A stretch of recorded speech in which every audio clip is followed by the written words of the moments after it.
Welcome to the Next Level Life podcast with Christine Corcoran. This podcast is made for the powerhouse businesswomen who are ready to ignite their fullest potential. This is where we will dive deep into the mindset breakthroughs and sprinkle in some kick up the butt motivation so you can scale your business with confidence and clarity. Whether you're craving more income, impact, or inspiration, this podcast will be your ultimate resource for all things next level. Listen in as we have authentic conversations with game-changing female entrepreneurs as we reveal the secrets on what it takes to rise and thrive. So go ahead, ignite your inner fire, and let's get you taking massive aligned action. Are you ready to elevate? Let's go. Welcome back to the podcast. I hope you have had a great couple of days leading up to this episode. I hope that if you celebrated Easter, you had a lovely time with your family and you ate lots and lots of chocolate. I'm actually not going to say you didn't eat lots and lots of chocolate. Go for it. I'm a huge chocolateaholic, so I'm going to be eating lots of it. So I hope that you eat lots of it. So over the last couple of weeks has been a really busy period in my business. So I've been launching and opening the doors to both my masterminds. The mastermind doors closed and we started a brand new round. Brought in some amazing women with amazing businesses, and I've also brought some beautiful past clients back into the realm as well. So back into the fold as well. So past clients in the last round that are continuing on, and then other past clients that have been previously part of the mastermind last year that have also come back. So super excited. I feel like it's always such a testament to the container that I love to create when beautiful clients come back to work with me. I love it, and I know it benefits them massively because I already know their business so well that we can just dive straight back in, right? There's no necessarily time getting to know that person's business and knowing them. I know them so well so that we can just dive straight back in and start making massive progress. So I'm so excited for this next round, and it's been beautiful to be welcoming them in, running the welcome ceremonies and getting everyone prepped and ready to make the next 4 to 6 months incredible. I also booked my next trip, so I'm heading to LA in May for the next event for my mastermind that I'm part of in America, and this will be happening in Beverly Hills, which I'm super excited for. I booked the most incredible hotel. So where they're hosting the event is a hotel called the Maybourne. Definitely Google it. It is ridiculous. And I splurged a little bit on this and booked a couple of nights there because I really want to experience that next level of opulence. And when they sent out the details for this hotel, they were like, please book here. Please book here because we want you to experience next level of wealth. And even though it might be a stretch for some of you, experiencing it helps you level up. And I was like, hell to the yeah to that. So I booked it. I cannot wait to show you. It's going to be so incredible. And then I decided, well, it's getting close to the middle of the year. I'm going to need a holiday. What else can I do instead? What else can I do while I'm in LA? And so I decided to actually do a stopover in Hawaii. So I'm going to be staying in Hawaii for a week before the event to just relax and just chill out and just enjoy Hawaii. I've been to Hawaii many times before. Love Hawaii, love the vibe. And so I decided super easy just on the way over to LA that I can just stop there and enjoy the beautiful beaches.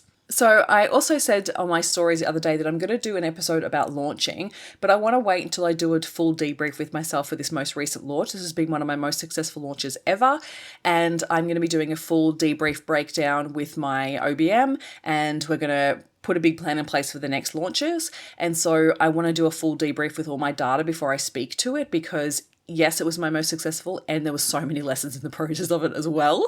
Oh my God, so many lessons. And I feel like I need to just get my head around all of those lessons first before I can really speak to it. So hang out for that. That episode is coming really soon. And so today on the podcast, I wanted to talk to you about how can I grow when I have no time? This is a conversation that I've had with quite a few people as they start to grow and scale their businesses. It is so normal to be busy and not have time. And time is one of our most precious resources, and without it, we cannot grow. And so I wanted to talk to you about a couple of conversations that I've been having recently around really determining how to figure out where to spend your time for the best results, right? So you can actually grow and scale your business, because sometimes when you get to this point in business where you're super busy, you most likely want more time freedom or you want more income freedom. And so it's really important to determine, okay, what your next steps are and where you should be focusing your time and attention, because without it, you'll just continue to create the same results. And if you want to grow, then you're going to have to be spending time on growth-focused activities. Otherwise, you stay exactly where you are. So first things first is actually determining where you're losing time. So usually when I have a client that comes to me where they're so time poor in their business and they want to grow and scale because they are time poor and they don't want this type of lifestyle, it's usually firstly determining where they're wasting their time. So you could do a time audit, and I actually really suggest you do this because it's one of those things that we often put off. and we actually don't realize where we're losing time and where we could be gaining time to be spending on more effective activities. So it's as simple as a week in your diary, and it could even be 2 weeks if you feel like you need to, depending on the type of schedule that you run. If your schedule is very different from week to week, then I'd possibly suggest you do it over 2 weeks to 3 weeks. If you feel like your schedule is pretty normal week to week, pretty the same across each week, then I would just do a full week breakdown and do a full audit for yourself. And so what this looks like is just for 1 week, create a section in your calendar where you write down where you're spending your time. So usually what I'll do is I will go and spend time and actually go, okay, so at lunchtime I'll stop and go, okay, what did I do with the first few hours of the day? And I'll literally write in my calendar, okay, I had a coaching session. This was like from 10 a.m. to 11:15. And then from 11:15 to 12, I was doing a podcast episode, or I was writing an email, or whatever it was. Like I literally write down exactly what I was doing at that time. If I scrolled on social media, if I went to the fridge and spent time doing other things in the house, I wrote that down as well without judgment, right? So zero judgment. We want to make sure that we bring absolute compassion and zero judgment here, because we cannot learn we cannot change what we're not aware of. So the first week is just literally writing down where you're currently spending your time. And so I feel like it's actually really valuable, especially if you're a business owner who is a mum, or you are the one that takes care of the household majority of the time. Like I don't have kids, but I do everything within the house, right? Otherwise it doesn't get done, right? Because I live alone. So important that no matter what, that you're actually factoring in how you're currently spending your working hours. Because if you work from home and you do end up spending a couple of hours doing washing or cleaning the house or whatever it might be, write it in, because you'll start to see patterns show up in the way that you spend your time. And this is where we can actually gain back a lot more time. So I want you to write down exactly how you've been spending your time for a good week to 2 weeks. And then what you can do is you can look back and go, okay, so this is where I was spending a lot of my time. Now, sometimes it's even looking at, okay, so I spent a lot of time maybe writing emails, and I find that really hard. Or maybe I spent a lot of time navigating this problem within the platform because I've been trying to get this to work for this part of my business. Or maybe it's been spending time doing specific tasks on a regular basis that actually isn't your zone of genius. You need to know this information in order for you to be able to make changes. So as you are growing, once you've earned 6 figures, right, and you're earning above 10K months, you should be dedicating a good 20% of your income to outsourcing, right? Because you are most likely going to be time poor at that point. So if you could look at your income and go, where can I start to allocate some funds to actually buy back my time? And if you haven't read the book, Buy Back Your Time, go and buy it. It is honestly the best. Go and buy it. It'll actually help you think about things so differently, and how you are most likely wasting so much time in your emails, in things that can be automated, in your lifestyle that actually you shouldn't be spending your time doing, like cleaning the house or ordering food or shopping, like whatever it might be. There are certain tasks within your life that are actually causing you to slow your progress because you're spending time doing them when really you shouldn't be. So if you're earning above 6 figures, I would looking at 20% of your income to be used on outsourcing in order for you to be able to buy back your time. Then, once you know that you're going to gain a couple of hours a week at least, we want to make sure that you're dedicating that time to growth-focused activities, right? Because the one thing that happens often is we go back into doing things we're super comfortable with, right? Which is just probably admin and stuff that doesn't actually require much brain power, or things that you actually enjoy. And so you want to determine what growth-focused activities do I need to be doing? And at this next stage of growth, who do I want to be? So I look at it from a perspective of being the CEO in your business, and what does the CEO need to be doing? And creating a new role for you to start to evolve into. So a CEO really needs to have that big vision picture of exactly where you want to go 2 to 5 years down the track, and needs to be working on that in advance. So rather than thinking about what's happening this week and next week within your business, as a CEO, you should be really considering what's happening next month and the next 6 months within your business. Because without that focus, you can be too short-term focused and not actually grow. So then we need to determine what are the activities you need to be spending your time on that's going to actually make positive change within your business. Do you need to be creating new offers? Do you need to be improving parts of your programs? Do you need to be doing more lead gen, more sales activities? What is it that you need to be doing within your business that's actually going to make a positive impact? And so what we do is we reverse engineer it. We look at that long-term vision for your business. We put specific measurable goals in place for that outcome, for that vision. And then you'll have a clear outcome of then what you need to be spending your time on. So you might go, okay, so for this year, these are my goals. These are my specific goals that I want to achieve this year. And then I look at how am I allocating time right now in order for me to achieve those goals. And majority of time, the business owners that I speak with, they're not doing that at all, right? They're just putting that on the when I get to it pile. And then you never actually get to it because you're so busy doing all the 50 million other things in your business. So we need to schedule that time into your calendar. I like to do it on a Monday because for me, that's my CEO day. I don't see clients on a Monday. And so I allocate that time. I also have 1 week out of the month where I see less one-to-one clients and I don't actually have any mastermind sessions booked. So I have so much more time for creativity, for developing programs, for developing things, working on those growth-focused activities that give me the space to be able to do that, right? If I'm jam-packing my week full of coaching sessions, I don't have the capacity in order to do any of that creative work. And so I've really learnt that over the last couple of years. And so now that I have that in my calendar, it is honestly so freeing and it allows me to really focus on the more important things.